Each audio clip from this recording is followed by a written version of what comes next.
before the house of Antipholus of Ephesus. Enter Luciana with Antipholus of Syracuse. And may it be that you have quite forgot a husband's office. Shall, Antipholus, even in the spring of love, thy love springs rot? Shall love, in building, grow so ruinous? If you did wed my sister for her wealth, then for her wealth's sake use her with more kindness. Or, if you like elsewhere, do it by stealth. Muffle your false love with some show of blindness. Let not my sister read it in your eye. Be not thy tongue thy own shame's orator. Look sweet, speak fair, become disloyalty. Apparel vice like virtue's harbinger. Bear a fair presence, though your heart be tainted. Teach sin the carriage of a holy saint. Be secret false. What need she be acquainted? What simple thief brags of his own attaint? 'Tis double wrong to truant with your bed, and let her read it in thy looks at board. Shame hath a bastard fame, well managed. Ill deeds is doubled with an evil word. Alas, poor women, make us but believe, being compact of credit, that you love us. Though others have the arm, show us the sleeve. We in your motion turn, and you may move us. Then, gentle brother, get you in again. Comfort my sister, cheer her, call her wife. 'Tis holish blame sin 1 4 we on the boy the schwums. Amildap slow burt. Sweet mistress, what your name is else, I know not, nor by what wonder you do hit of mine, sickles to bears of Cantioma. Teach me, dear creature, how to think and speak. Lay open to my earthy gross conceit, smothier than errors, feeble, shallow, weak, the folded meaning of your words' deceit. Against my soul's pure truth why labor you to make it wander in an unknown field? Are you a god? Would you create me new? Transform me then, and to your power I'll yield.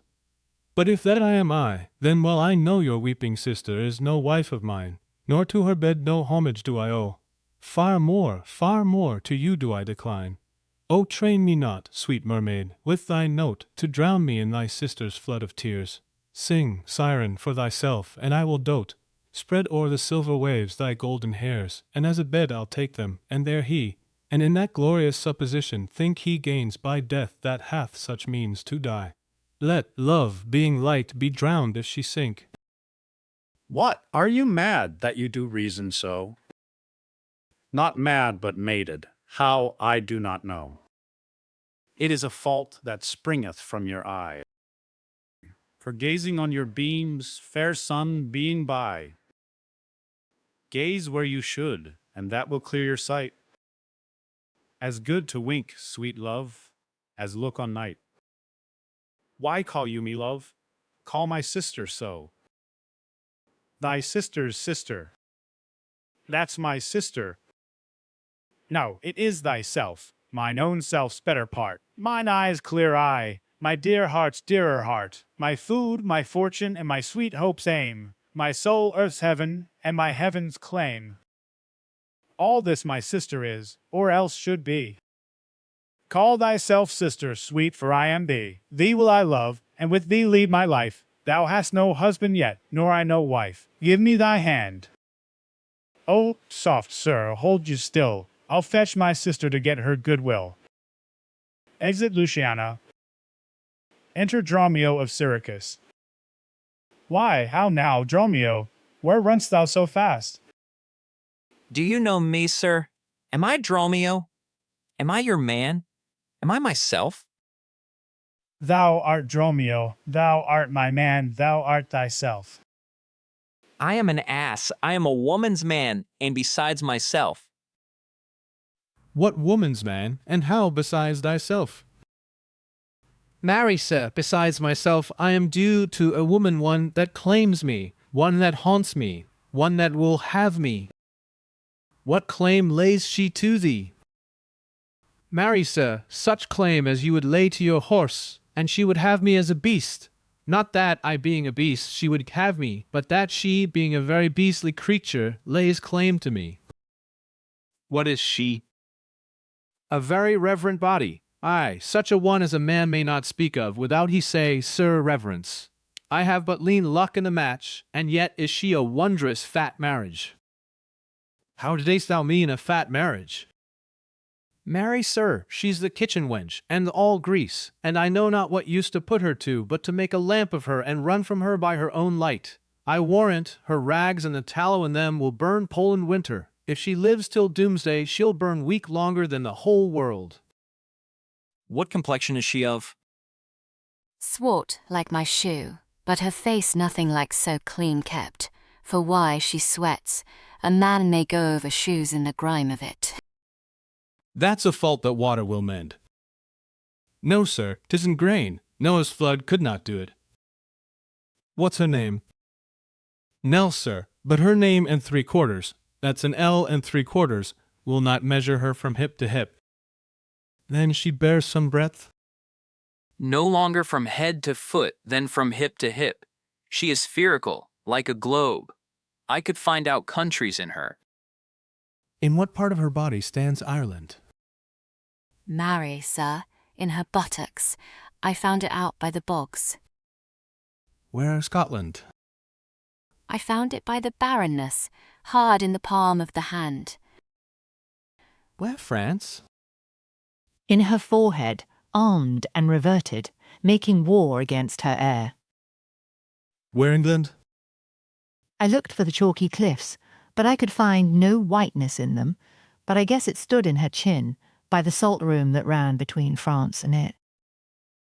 Where Spain? Faith, I saw it not, but I felt it hot in her breath.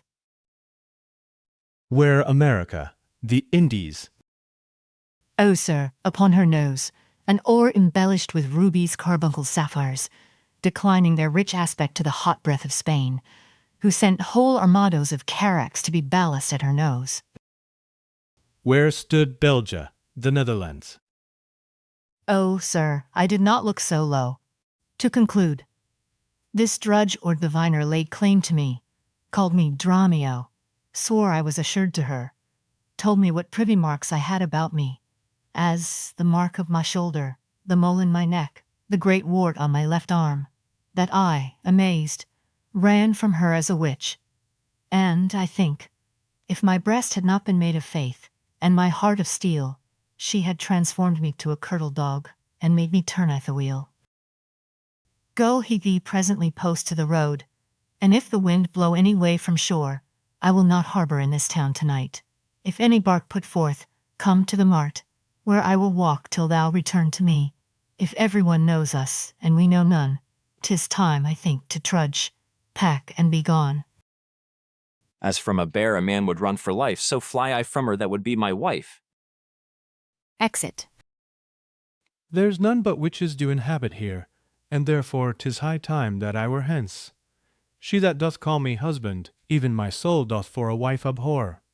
But her fair sister, possessed with such a gentle sovereign grace, of such enchanting presence and discourse, hath almost made me traitor to myself. But, lest myself be guilty to self-wrong, I stop mine ears against a mermaid's song. Enter Angelo, with a chain. Master Antipholus. Aye, that's my name. I know it well, sir. Lo, here is the chain. I thought to have ta'en you at the porpentine, the chain unfinished made me stay thus long. What is your will that I shall do with this? What please yourself, sir. I have made it for you. Made it for me, sir. I bespoke it not. Not once nor twice, but 20 times you have. Go home with it, and please your wife withal. And soon at supper time I'll visit you, and then receive my money for the chain. I pray you, sir, receive the money now, for fear you ne'er see chain nor money more. You are a merry man, sir. Fare you well. Exit. What I should think of this cannot tell. But this I think, there's no man is so vain that would refuse so fair an offered chain. I see a man here needs not live by shifts, when in the streets he meets such golden gifts. I'll to the mart, and there for Dromio stay. If any ship put out, then straight away. Exit. Sec 4.